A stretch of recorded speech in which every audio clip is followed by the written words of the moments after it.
주셔서 하나님의 말씀을 보겠습니다. 로마서 8장 31절 말씀부터 39절까지의 말씀입니다.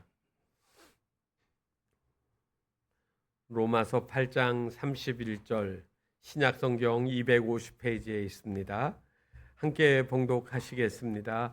그런즉 이 일에 대하여 우리가 무슨 말을 하리요? 만일 하나님이 우리를 위하시면 누가 우리를 대적하리요? 자기 아들을 아끼지 아니하시고 우리 모든 사람을 위하여 내주신 이가 어찌 그 아들과 함께 모든 것을 우리에게 주시지 아니하겠느냐? 누가 능히 하나님께서 택하신 자들을 고발하리요? 의롭다 하신 이는 하나님이시니 누가 정죄하리요? 죽으실 분 아니 다시 살아나신 이는 그리스도 예수시니 그는 하나님 우편에 계신 자요 우리를 위하여 간구하시는 자신이라. 누가 우리를 그리스도의 사랑에서 끊으리요? 환난이나 곤고나 박해나 기근이나 적신이나 위험이나 칼이랴. 기록된 바 우리가 종일 주를 위하여 죽임을 당하게 되며 도살당할 양같이 여김을 받았나이다 한과 같으니라. 그러나 이 모든 일에 우리를 사랑하시는 이로 말미암아 우리가 넉넉히 이기느니라. 내가 확신하노니 사망이나 생명이나 천사들이나 권세자들이나 현재일이나 장래일이나 능력이나 높음이나 기품이나 다른 어떤 피조물이라도 우리를 우리 주 그리스도 예수 안에 있는 하나님의 사랑에서 끊을 수 없으리라. 아멘. 이제 하엘의 찬양 읽겠습니다.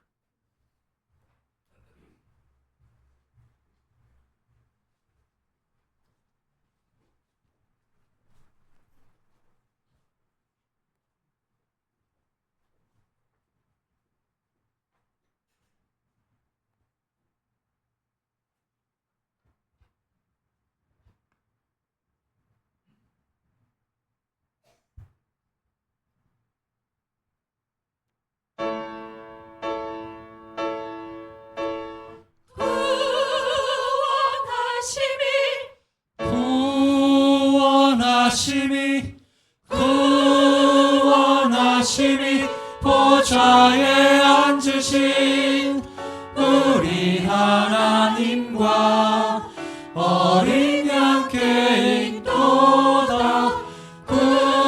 구원하심이 보좌에 앉으신 우리 하나님과 어린 양께 있도다.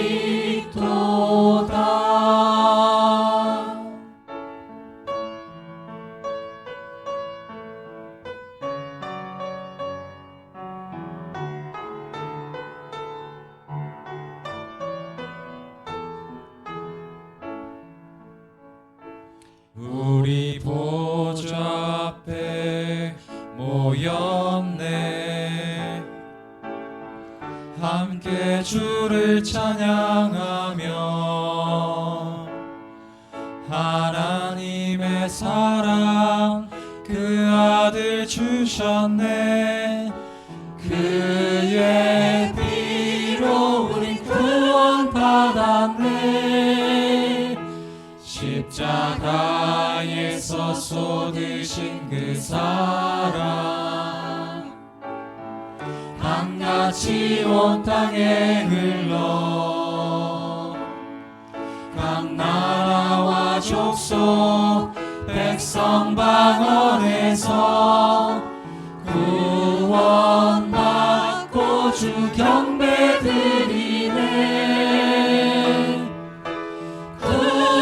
구원하심이 보좌에 앉으신 우리 하나님과 어린 양께 있도다.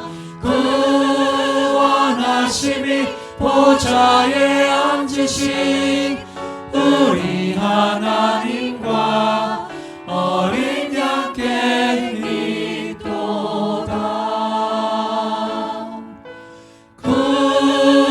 구원하심이 보좌에 앉으신 우리 하나님과 어린 양께 있도다.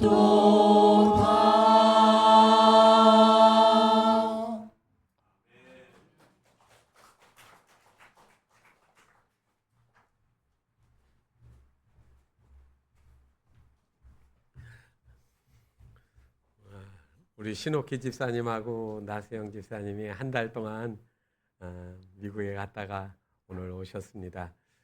제가 주중에 우리 김요한 목사님 사진도 올려드렸었지요. 예, 훈련도 잘 받고 또 미국에서 잘 이렇게 정착해 나갑니다. 특별히 우리 교우들에게 너무나도 감사한 그런 말들을 저에게 많이 쓰고 또 인사를 부탁했습니다. 하나님이 우리 김요한 목사님 가정 자녀들 그리고 모두에게 하나님이 더 긍휼하심과 복으로 더 충만하게 하실 줄 믿습니다. 한 청년이 20살을 조금 넘어서 부모님께 말했습니다. 아버지, 저는 제 인생을 찾아 이제 떠나겠습니다. 그러니까 아버지가 이 아들한테 물었어요. 내 인생이라는 게 도대체 뭐냐? 그랬더니 아들이 말해요.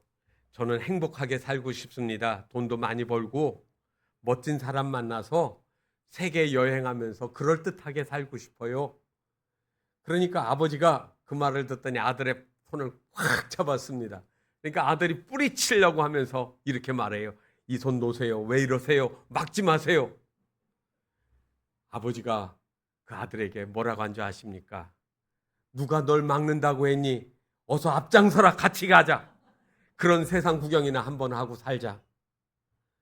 여러분, 사람들 마음속에 그럴듯하게 살고 싶고 잘 살고 싶은 욕망이 없는 사람이 어디에 있습니까? 그런데 마음먹은 것처럼 성공도 하지만 실패하고 안 되는 경우가 얼마나 더 많은지 모릅니다. 그래서 바라기는 하지만 이룰 수 없는 꿈이나 희망이 참 많이 있습니다. 생각처럼 안 되는 거죠. 여러분, 소원 성취가 우리의 삶에서 목적이 돼서는 안 된다는 말입니다. 그리스도인의 삶은 소원을 성취하는 것이 아니라 승리하는 삶이 되기를 기도해야 됩니다. 내 자아, 욕망이 이게 다 이루어져서 만족하는 것이 아니라 그리스도 예수 안에 내가 들어가면 이 보이는 관점이 달라요. 환경은 바뀌지 않았는데 내가 생각하는 거에 따라서 그게 기쁘기도 하고 그게 힘들기도 하다는 말입니다. 오늘 우리는 그러한 그리스도 안에서의 넉넉히 이기는 삶이 그리고 만족하는 이 기쁨이 어디에서 나올 것인가를 성경 말씀을 통해서 보려고 합니다. 로마서 8장은 참으로 귀한 말씀들이 가득 차 있습니다. 17세기에 독일 교회의 지도자였고 독일의 경건주의 운동을 일으켰던 필립 야콥 슈페너라고 하는 분이 있습니다.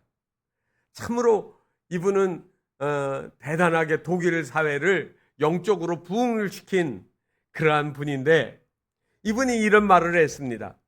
성경 전체를 반지라고 한다고 하면 로마서는 그 중심에 있는 보석과 같다.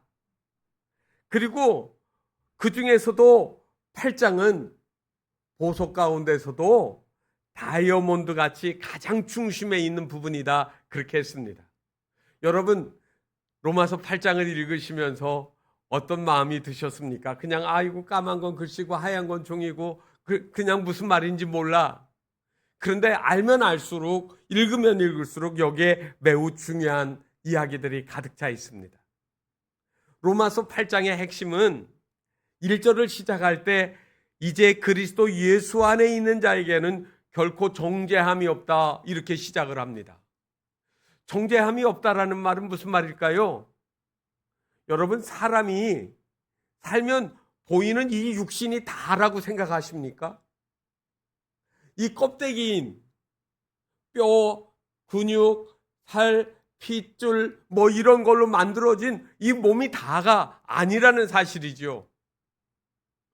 사람을 외모로 판단하는 것이 아니라 사람의 가치는 그 사람 마음속에 가지고 있는 것들이 중요해요. 그거를 우리는 영혼이라고 이야기를 합니다.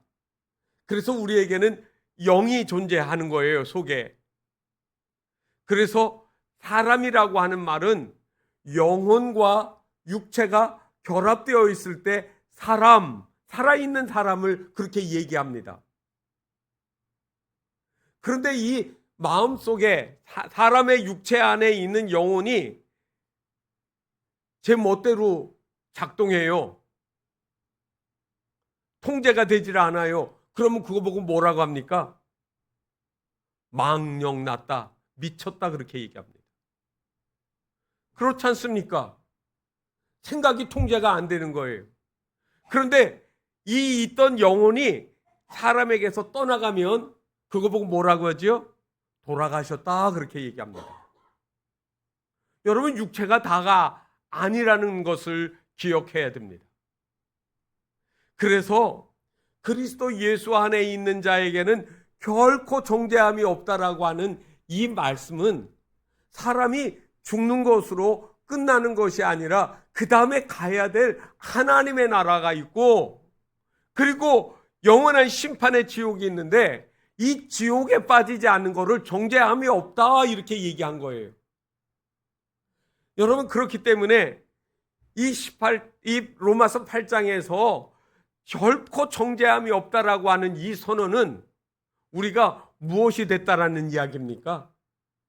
하나님의 사람이 됐다라는 이야기예요. 그 앞부분에서 여러분, 우리는 죄로부터 태어나고 죄 짓고 살다가 영원히 망할 수밖에 없는데 예수 그리스도로 말미암아 우리가 구원을 얻어요. 그런데 그 나를 위하여 십자가에서 죽으셨다는 사실을 믿어야 된다라는 거잖아요.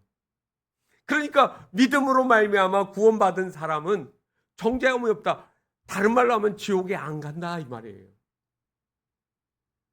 시시한 얘기가 아닙니다. 매우 중요한 이야기를 바로 1절에다가 탁 사도 바울이 던진 겁니다. 그리고 나서 28절에 가게 되어지면 우리가 알거니와 하나님을 사랑하는 자 곧 그 뜻대로 부르심을 입은 자들에게는 모든 것이 합력하여 선을 이루느니라. 여러분, 매우 좋아하는 말씀이에요.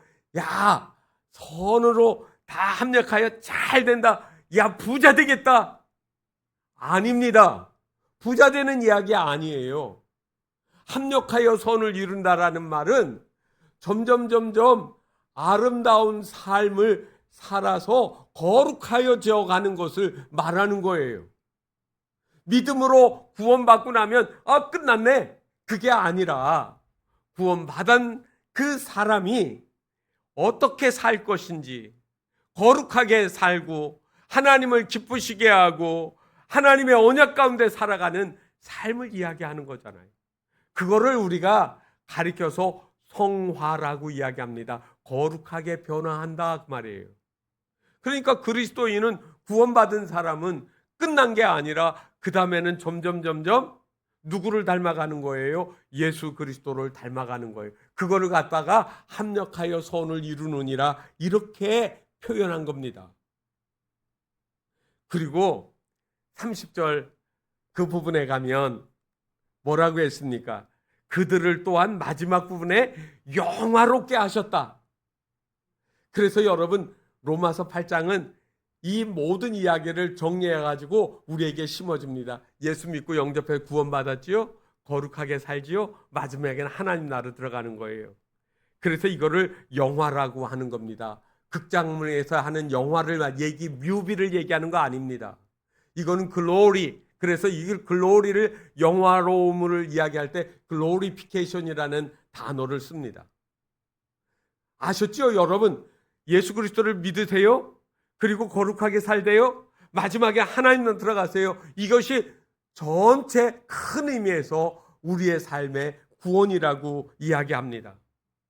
자, 그런데 중요한 이야기가 있어요. 다 이야기도 알겠는데 우리가 어떻게 합력하여 선을 이루며 살 수 있을까? 거룩하고 깨끗하게 살 수 있을까?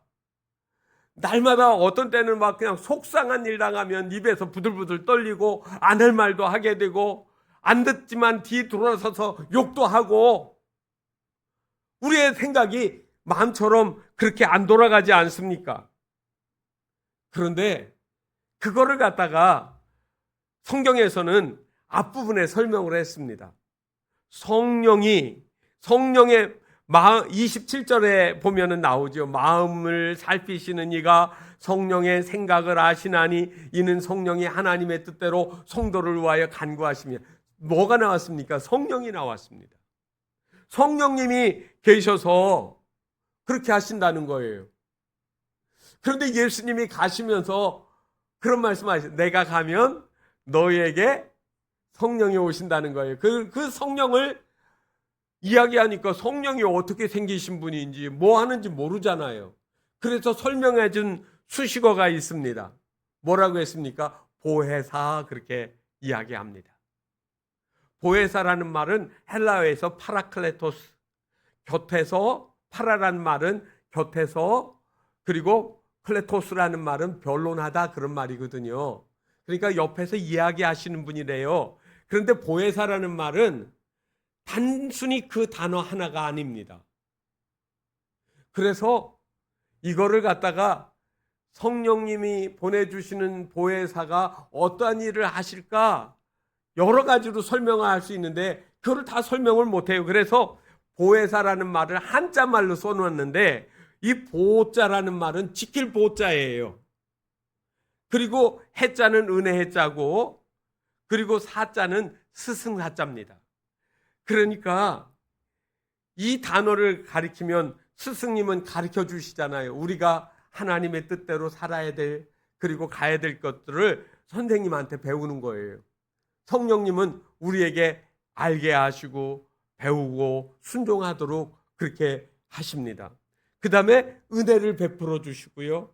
그리고 우리를 세상 끝날까지 내가 너희와 함께 항상 있으리라. 예수님 승천하시고 나서 누가 도와주세요? 성령님이 임재하셔서 그렇다는 거예요. 그러니까 영어 성경에서는 이거를 갖다가 보혜사를 여러 가지 영어 단어로 썼습니다.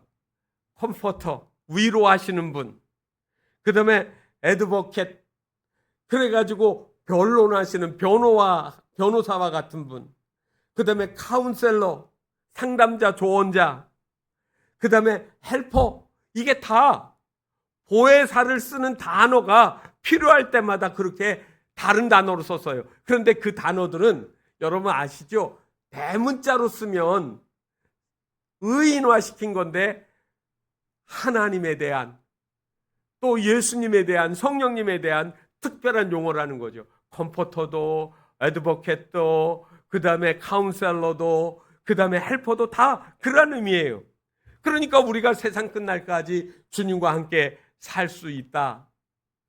여러분, 성령님이 우리 안에 계시면 우리가 거룩한 삶, 이기는 삶을 살아갈 수 있다라고 성경이 말씀하십니다.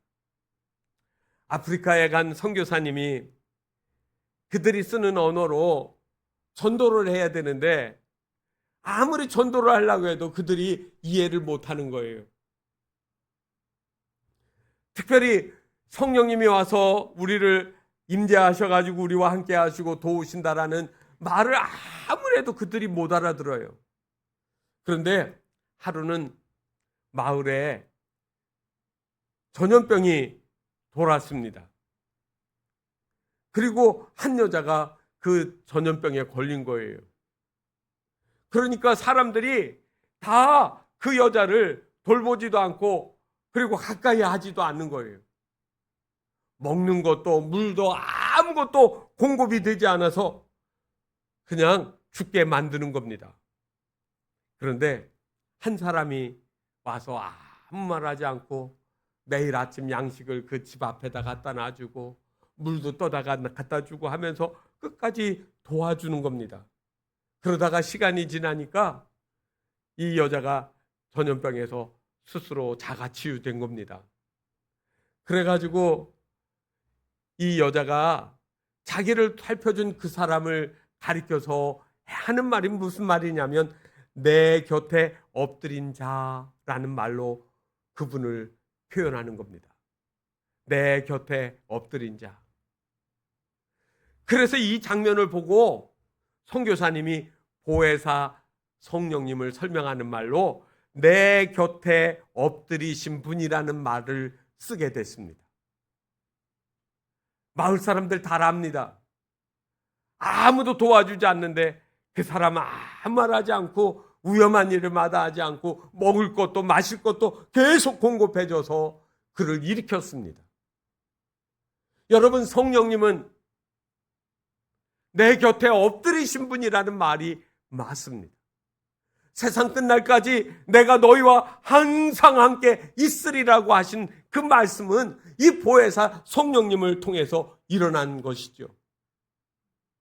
여러분, 세상 끝날이 아이고 내가 언제 죽을지 모르는데 언제 그거를 보겠는가? 아니에요.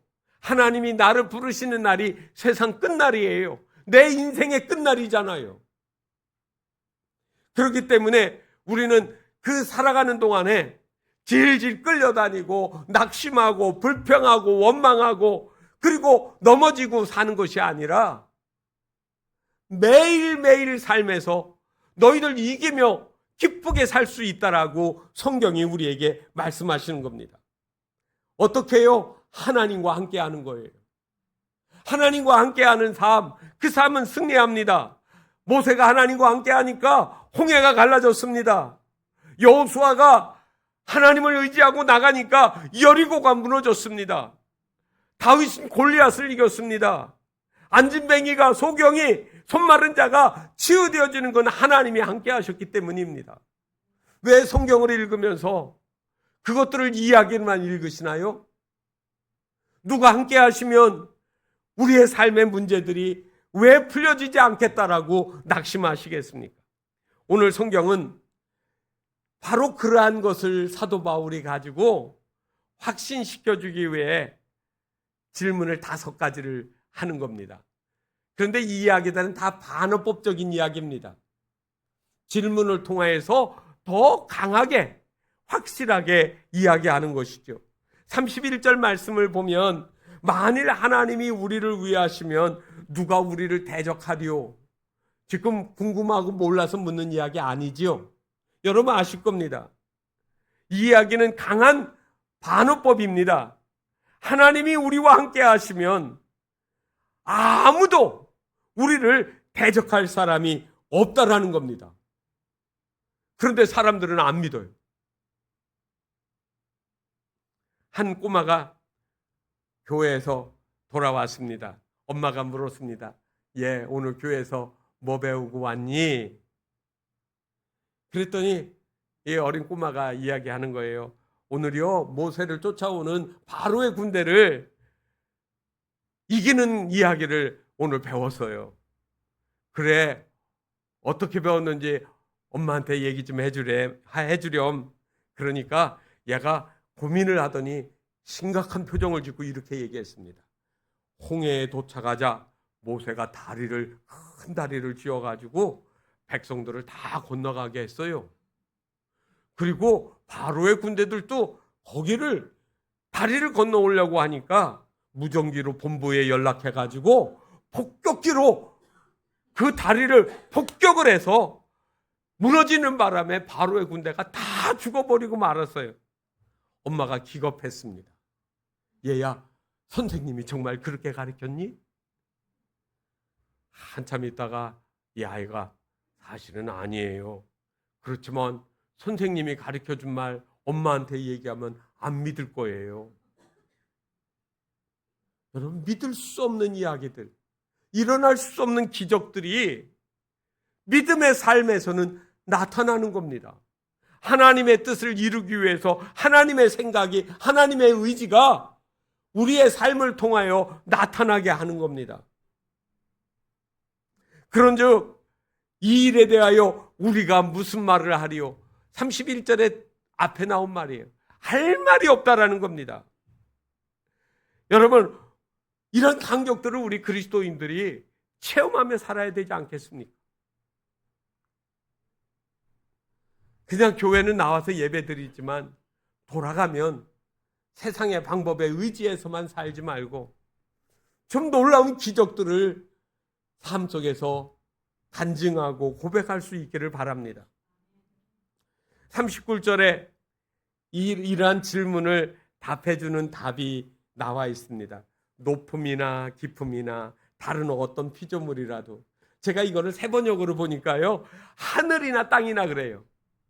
세상 어디에도 그 어떤 것들도 하나님이 택하시고 구원하신 백성을 해할 수 없다. 그러니까 여러분, 성도들에게 이런 보증이 있는 겁니다. 내가 믿음을 가지고 살아가느냐? 너희들은 결코 칠 수 없는 하나님의 사람으로 살아갈 수 있다라고 이야기하는 겁니다. 민수기 14장에 나와 있는 가데스 바네아 사건들 여러분 잘 아시죠? 정탐꾼 12명을 가나안 땅을 정탐하고 오라고 보냈더니 갔다 온 사람 중에 10명은 보이는 것만 보았습니다. 보이는 것만 보았어요. 성은 견고하고 거기에 사는 아낙 사람들은 정말로 네피림, 장신 거인 같아요. 그래서 그들을 하고 우리를 비교하면 우리는 메뚜기 같아요. 여러분, 그건 보이는 거예요. 그게 보이지 안 보이면 소경이게요. 여러분, 문제가 있으면 어렵다는 거 왜 모르십니까? 그런데 그것만 보는 사람은 육신의 것만 보고 살아가는 겁니다. 여호수아 갈렙은 뭐라고 했습니까? 우리가 여호와를 거역하지 말라. 그 땅 백성을 두려워하지 말라. 여러분, 이 이야기는 어디에서 나온 이야기입니까? 여호와를 언급했잖아요. 하나님을 보라는 거예요. 문제가 심각하고 어려울 때 보이는 것만 보지 말고 하나님을 봐야 되지 않느냐? 그러니까 여호수아는 뭐라 했습니까? 하나님을 보고 나니까 고백이 달라지는 거예요. 그들은 우리의 먹이라. 그들의 보호자는 그들에게서 떠났고 여호와는 우리와 함께 하시니라. 하나님이 보이는 거예요.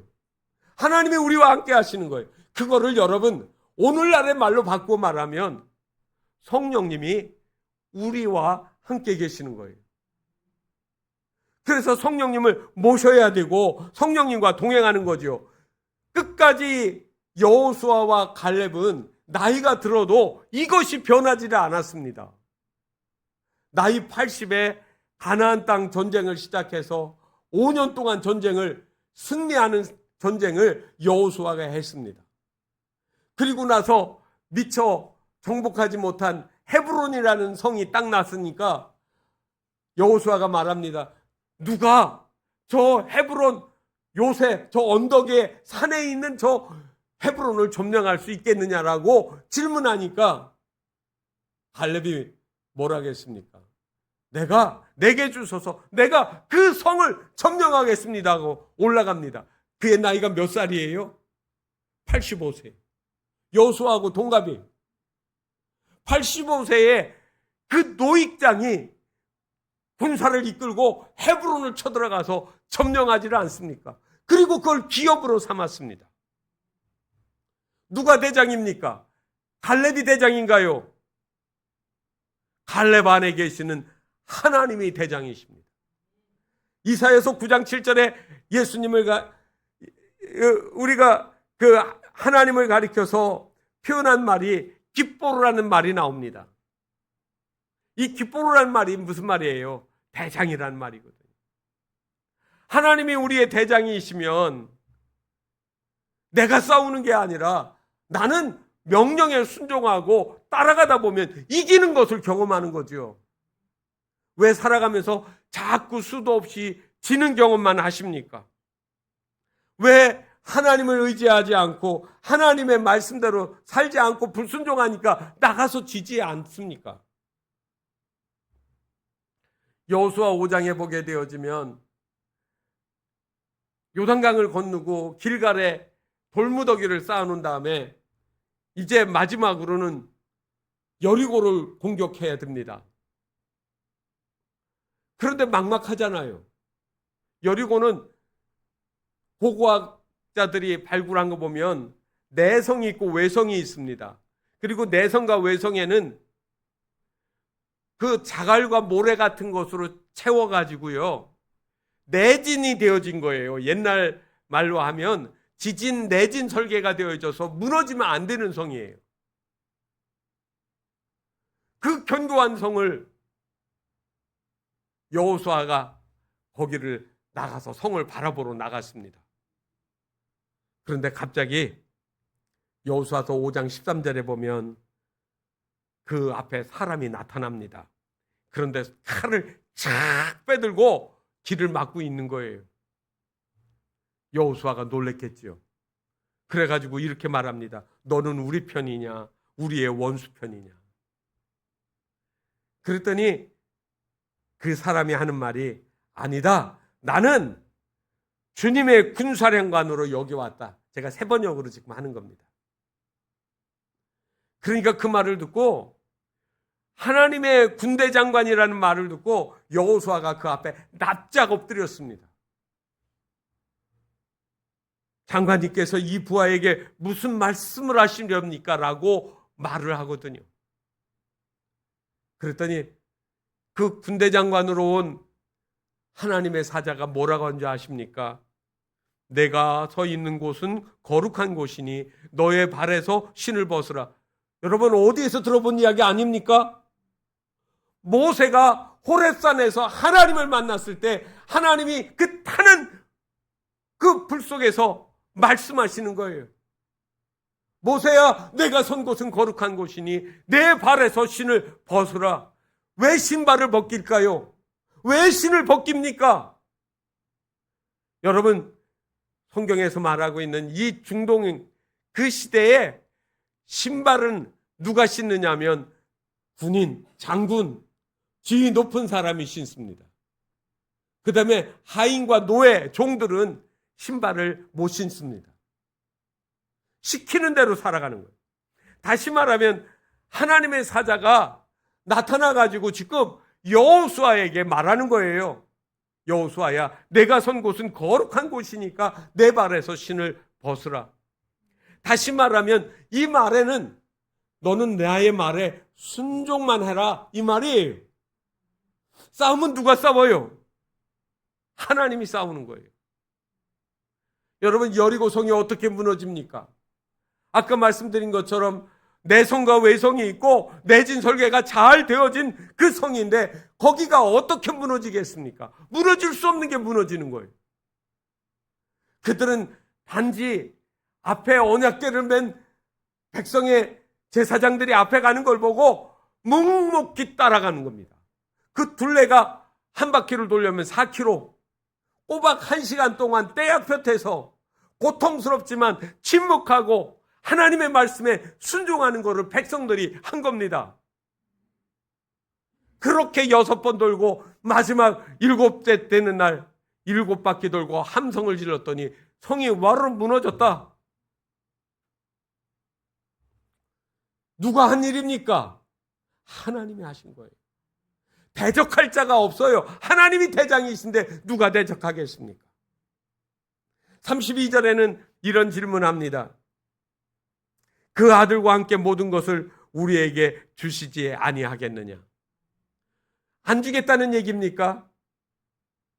봐라, 내가 내 사랑하는 아들을 너희에게 주었다.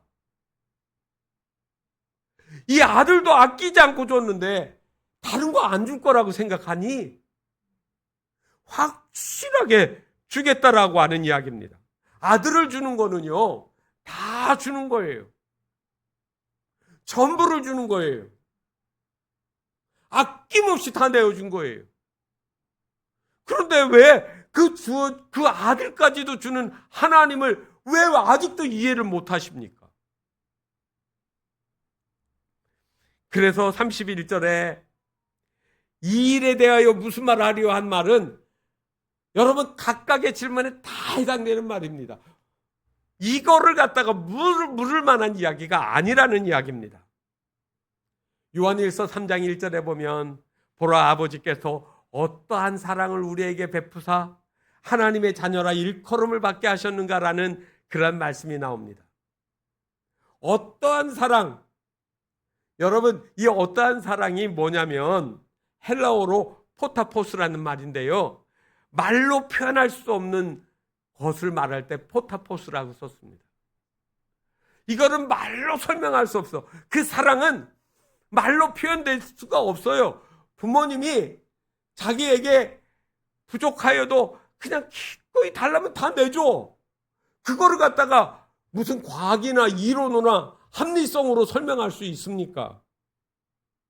내 생명을 준 귀한 존재이기 때문에 아낌없이 주는 거죠.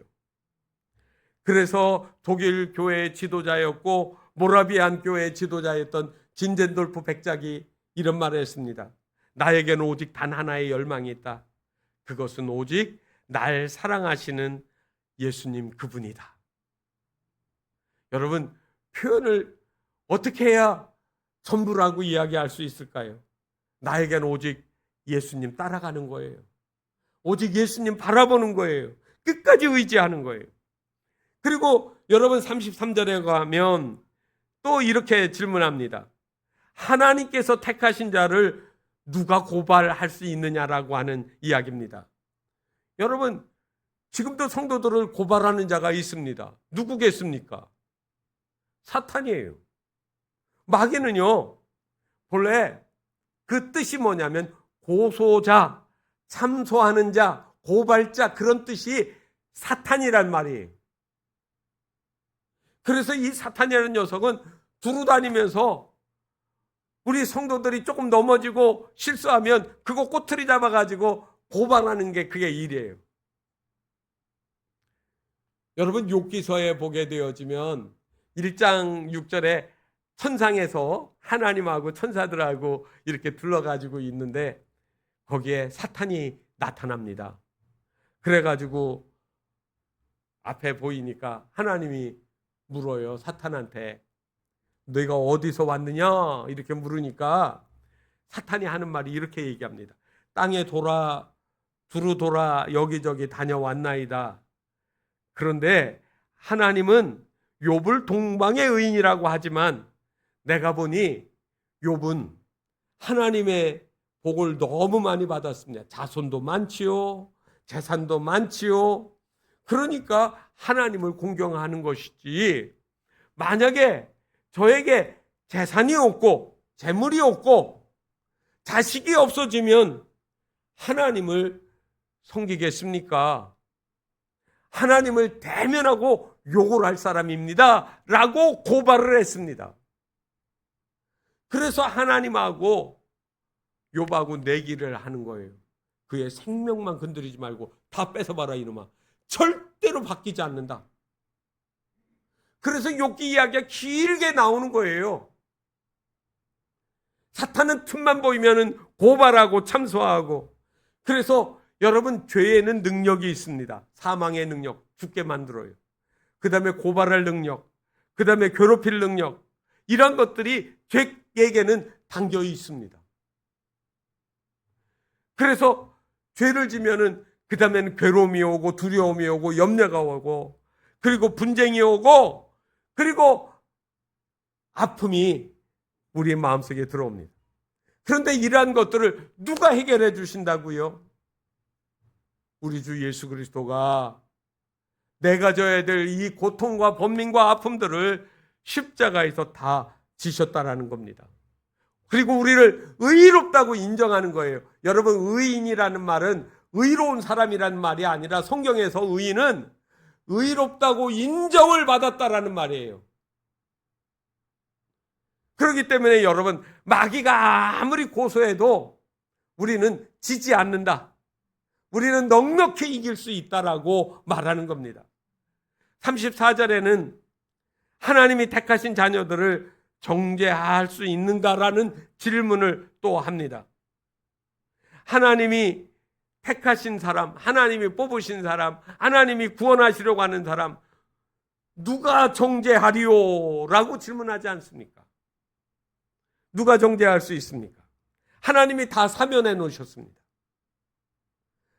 우리나라도 광복절이 되니까 감옥에 있던 사람 누가 풀어줬어요? 대통령이 특별 사면했습니다. 그 사람 죄가 없어서 풀어줬나요? 죄에 있는데 죄의 효력을 정지시킨 거잖아요. 그러니까 석방돼서 나온 사람들은 좀 조심하고 겸손하게 살아야 됩니다. 대통령의 특별 은총을 입은 거잖아요. 그런데 세상에서 우리가 죄를 지면 성경은 뭐라 하겠습니까? 죄의 싹은 사망이라고. 죽음이에요. 그런데 이 죽음의 고리를 딱 끊었어요. 하나님이 의롭다고 인정하신 거예요. 그러니까 34절에 누가 정죄하리오 하는 말은 어떤 사람이 할 수 있을까가 아니라 할 수 없다. 너희들을 지옥으로 끌어갈 수 있는 능력은 아무도 없다. 하나님이 택하신 것. 그래서 2000년 전에 십자가에서 죽으신 예수 그리스도가 그렇게 하신 거예요. 요한일서 1장 9절에 만일 우리가 우리 죄를 자백하면 저는 미쁘시고 의로우사 우리 죄를 사하시며 우리 모든 불의에서 깨끗하게 하시리라고 말씀하십니다. 하나님이 깨끗하게 하셨어요. 하나님 깨끗하다고 인정했어요. 누구도 그거를 막을 수가 없습니다. 더 나가서 여러분, 그러다 보니까 하나님이 일방적으로 사랑하시는 것 같잖아요. 그래서 질문하는 거예요. 누가 우리를 그리스도의 사랑에서 끊을 수 있겠느냐? 끊고 싶은 존재는 딱 하나예요. 마귀는 우리를 하나님과 끊어버리려고 하는 겁니다. 끊어놓는 것. 그런데 성경은 끊을 수 없다라고 39절에 답을 달아놨습니다. 제가 한 얘기가 아니고 하나님의 말씀에 끊을 수 없다라고 말씀하고 있는 거예요. 노끈이 질기죠? 그냥 웬만해가지고는 안 잘라져요. 나이론 끈이요, 질겨가지고 안 잘라져요. 그런데 뭐에는 약합니까? 칼에는 약하죠. 성경은 바로 그런 이야기를 하고 있습니다. 무엇이 우리를 끊을 수 있는가? 끊을 수 없다. 어떤 것들도 우리를 그리스도의 사랑에서 끊을 수가 없다. 루마니아에서 공산주의 시절에, 여러분, 공산주의는 기독교를 인정하지 않습니다. 이 루마니아 교회의 목사님이었던 범브란트 목사님이 18년 동안 감옥살이를 했습니다. 그러니까 5살 때 태어난 아이 한참 예쁠 때 그 모습 보고 감옥 들어가서 자식을 못 본 거예요. 이 목사님이 한국에 와서 간증할 때 그런 말씀 하시더라고요. 가족들도 못 보고 감옥에 그냥 갇혀서 18년 동안 사는 동안에 기도는 하지만 자식들이 그렇게 보고 싶더래요. 감옥에 들어갈 때 5살인 아이가 10수년을 감옥에 있다 보니까 20살이 넘어갈 텐데 어떤지 보고 싶어가지고 여러 번 청원을 했답니다. 가족들 면회 좀 하게 해달라고. 그래서 정부의 승인이 떨어져서 감옥에 20살이 넘은 아들이 찾아왔습니다. 면회로 온 거예요. 너무 감격스럽고 잘 자라는 아들을 보고 아버지가 눈물을 주르 흘리니까 그 아들이 아버지에게 말합니다. 저는 아버지가 자랑스럽습니다. 그래서 이 범브란트 목사님이 질문했어요. 아들한테. 너 예수 믿니? 예수 믿습니다. 그러면 너 그동안 어떻게 살았니? 예수 믿는다고 학교에서 태양 맞았습니다. 그리고 일자리도 주지도 않았습니다. 그런데 저에게는 성음이 뛰어나서 피아노 조율을 하고 제가 살아갑니다. 라고 아들이 아버지에게 이야기를 했습니다. 그때 범브란트 목사님이 눈물을 흘리면서 하나님 감사합니다. 하나님이 지키셨군요. 하나님이 지키셨군요. 여러분, 어떤 환경, 어떤 어려움 속에서도 하나님이 함께 하시면 그 사랑에서 끊어지지 않는다는 말입니다. 이기더라도 넉넉히 이기는 은혜를 주십니다. 넉넉히 이긴다, 오늘 설교 제목입니다. 이 말은 두 단어, 그 위에라고 하는 뜻의 회페르, 그리고 니카오라고 하는 정복한다라는 이 두 단어를 합해서 넉넉히 이긴다, 이렇게 만들었습니다. 다윗과 골리앗이 싸울 때 넉넉히 이길 거라고 누가 생각했습니까? 다 숨었는데 너무 싱겁게 끝났죠. 물맷돌로 그 거인이 넘어지는 겁니다. 이겼다라는 말입니다. 여러분, 그리스도인에게는 승리가 습관입니다. 싸우면 이깁니다. 싸우면 지는 것은 그리스도인이 아닙니다. 그리스도인은 싸우면 이깁니다. 당연히 습관처럼 이기셔야 합니다. 신앙의 위대한 인물들이 싸우고 싸워도 승리했던 것처럼 우리 그리스도인들도 이기고 또 이기는 승리가 습관이 되어야 합니다. 하나님이 우리를 사랑하시고 붙잡으시는 이상 그 누구도 우리를 무너뜨리고 넘어지게 할 수 없기 때문이죠. 이제는 두려움이 아니라 기쁨과 감사로 그리고 즐겁게 승리하는 이기는 삶이 우리 성도들의 삶에 이루어지기를 주님의 이름으로 축원합니다. 아무것도 두려워하지 말라. 주 나의 하나님이 지켜주시네. 놀라지 말라. 겁내지 말라. 주님 나를 지켜주시네. 우리 찬양하겠습니다.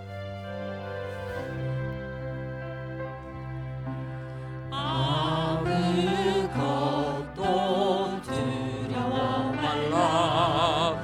주 나의 하나님이 지켜주시네.